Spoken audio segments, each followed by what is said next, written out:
Hi, everybody. Today, we're joined by Marko Mandić from Retention Side. He's an email marketing and retention expert focused on helping e-commerce brands grow through smarter customer communication and retention strategies with data-driven and email marketing systems. This is an amazing opportunity for all the Amazon people going DTC. And it's a great pleasure to have you here today with us, Marko. Hi, it's a great pleasure to join you here as well. Hopefully the answers for your questions will be also useful to your audience as well. Awesome. So the first one that we had for you. So many brands today focus heavily on paid ads and acquisition. So in your opinion, what is email marketing? Is it still the most important growth channel for e-commerce brand today? I honestly think it is. I honestly think that whoever is not thinking seriously about retention marketing and email marketing, in the next 2 years, they will not be able to grow. That's my strong opinion. And, beside the obvious one, that the highest return on investments, like up to 36x and so on, you already paid a lot to acquire those customers. So there's really no reason why not to retain them. It's very, very fixed cost and very low cost. And that's the only way to actually sustain your healthy cash flow and actually grow properly and be able to grow it all and grow properly. Right. Can you tell us what's the number one mistake you see happening over and over again with the brands and their email marketing strategy? I'm not sure if I can tell you number one because there are so many. Starting with deliverability, it's still quantum physics for them, deliverability in place, which is purely technical. It's not something serious, but there are rules you have to follow and everything's going to be fine. But I would say the number one would probably be using templates. So most of these who are actually on Shopify, they're using Klaviyo, creating the flows on Klaviyo, and they have their own library and they create the templates in that library to make it easier for you if you're not an email expert. And then you just fill out the information in that template, just changing some words or whatever, and you call it a day, which is probably cost you the most of money. Deliverability, obviously, but from all other mistakes, that's one probably costs you the most. Yeah, you're no different from anybody else. All the emails are the same, and just as a customer, you get frustrated. They're not getting frustrated. They're just you didn't tell anything to actually convince me to move forward because you didn't do a deeper research on my actual problems and why I actually didn't go forward to the next stage or whatever next step it is in a customer journey. So template emails within a template flows will definitely not help them get there. Yeah. All right. Let me ask you another thing. You often talk about retention and long-term customer value. So what separates brands that do just the basic email marketing from those with the complete retention system? So what people get wrong is they call email marketing retention marketing. I mean, it is retention marketing, but it's just a starting point of retention marketing. So obviously there are two types of people, and the one they're opening every single email, and the one that has 6,586 unopened emails, and you just can't get to them. You cannot get them up in your email because they didn't open the more important emails. There are also promotion tabs and other tabs that ebook service providers are using to protect their users. So email is a starting point, and you just can't get everyone on the email as well. So email is a starting point, the cheapest one, the one that most of them are using, but there are also some other channels like SMS, Viber, WhatsApp, direct mails recently became popular. Should use loyalty programs, referral programs. So all these are actually part of retention marketing channels, and only if you use all of them. I mean, you don't have to use all of them, but the one that actually makes sense for your brand, not just email marketing, you can call it retention system. Otherwise, you're just having email marketing in place, but it's not a retention system. Okay, tell me this: if a brand starts this month, what is the first thing that you recommend that they focus on? The first thing that they should do is they should map their customer journey, understand what is each step of the customer journey. Even though in e-commerce, there are many similarities in between those customer journey steps, but you need to understand what are the reasons why people are not moving forward from step to step. So, okay, they landed on the website. They didn't go to any collection or product page. Why? What's happening? What's the reason? They see the product, they didn't put it in the cart. Why? They started the checkout process, didn't finish the order. They finished the order, but they didn't come back to another one.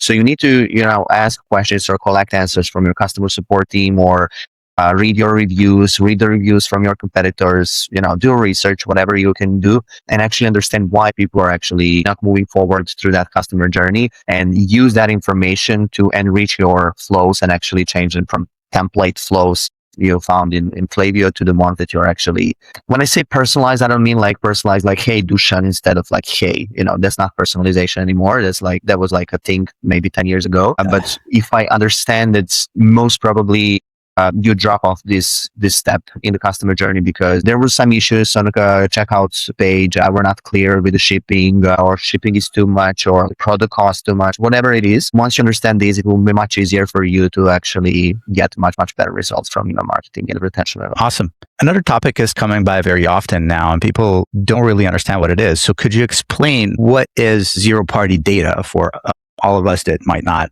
No, zero-party data is like everyone start talking about it, but I don't see anyone actually managing it. So zero-party data is like you giving me answers directly. So it's not collected through Shopify or through Amazon. It's not collected through some third-party data, which is like second to third-party data. Zero-party data is like I ask you, you gave me answers. So those are the probably most accurate answers we can find on the internet. And also I have ability to ask you whatever I want, as long as you're answering, obviously, but I can ask you whatever I want to help you actually finish that order, increase LTV, not the best way to say, but anyway, to help me improve my business. Because, and then, zero-party data is actually asking them for the first name, but is this going to help me like improve the revenue or like whatever in the marketing?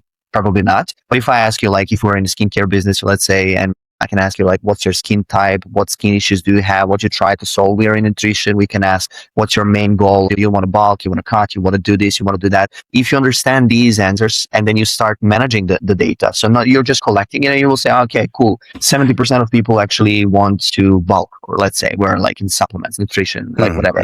But we actually understand once we start managing the data, once we start reading the data, we actually understand that out of these 70% of people, there's just like 10 or 12 of them are actually finishing the order. So they're not spending money. They're just like, they're interested in this part of whatever products we're having the product line, but they're not spending money. Their average order value is lower, or whatever it is. And then we understand that the answer number 2 could be they want to cut. They want to do whatever the other answers are. And you see there's like maybe 15 or 20% of them are answering those, but they're spending a lot of money. Their average order value is higher. Their LTV is much bigger. And they're like, they're just like becoming some kind of our advocates for the brand. And then based on that information, you can not just improve retention marketing, you can actually improve overall marketing, starting from the websites, landing pages, what you actually are writing on those landing pages, what's the copy, what are the images.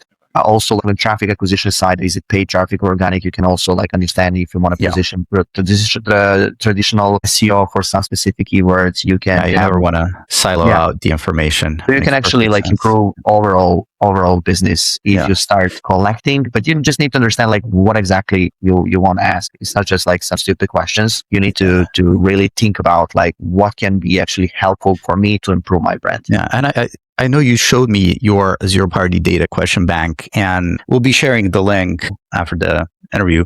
Like, why do you think that collecting zero-party data is so important, especially for e-commerce brands that started on Amazon, where you don't really have the opportunity to do this? That's the answer. So on Amazon, you're pretty limited with everything. You have a limited access to your data. And then once you switch to Shopify or start building your brand outside of the platform and outside of the Amazon platform, you can actually having influence on data, and you can actually use it in your marketing purposes. That's the real time to start with collecting zero-party data, is actually since day one. So you were struggling so long without having all this data, and it would actually limited you for your marketing activities for a very long time. And then now you're moving to Shopify, you're building your own platform, you're building your own brand, and you're actually able to collect the data and influence marketing activities.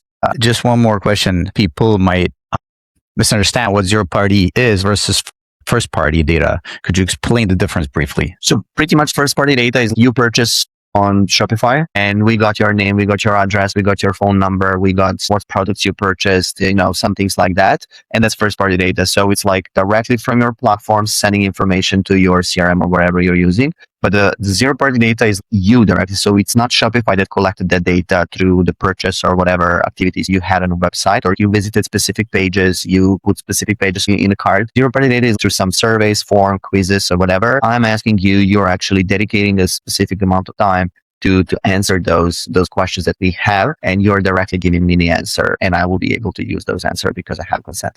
So yeah, that's the main difference between. All right. Thank you. Would you be ready to do a little this or that game? 20 seconds, 2 questions. Let's go. Okay. So first one, Klaviyo versus MailChimp. long. I honestly think in MailChimp, everyone died like 2005 and nothing is happening with They're that selling platform. burgers in MailChimp to survive. Normal pop-up or spin the wheel for a gamified forms? I'm always for a more traditional pop-ups. They're those like gamifying because it's not the thing anymore to see spin the wheel or whatever, like scratch the whatever card, but it's still you can collect not so much qualified leads if they see that versus if they see the regular pop-up.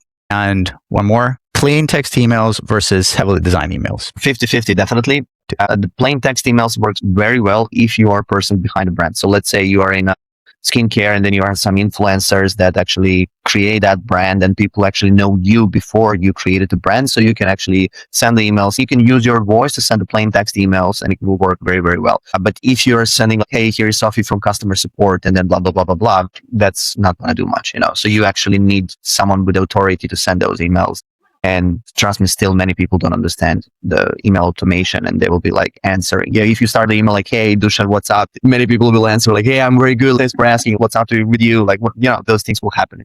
But design emails are very good on the other side because you have enough space, enough time to actually advertise your brand properly and advertise your products or some specific product features. So definitely 50-50. All right. That was more than enough information and value for all of our viewers and listeners. Thank you so much, Marko. This was very insightful and very value packed. For those of us who are watching and enjoyed this conversation, make sure you follow us for more interviews and e-com insights, and the data we talked about will be linked below. Thank you very much, Marko. Thank you for inviting me.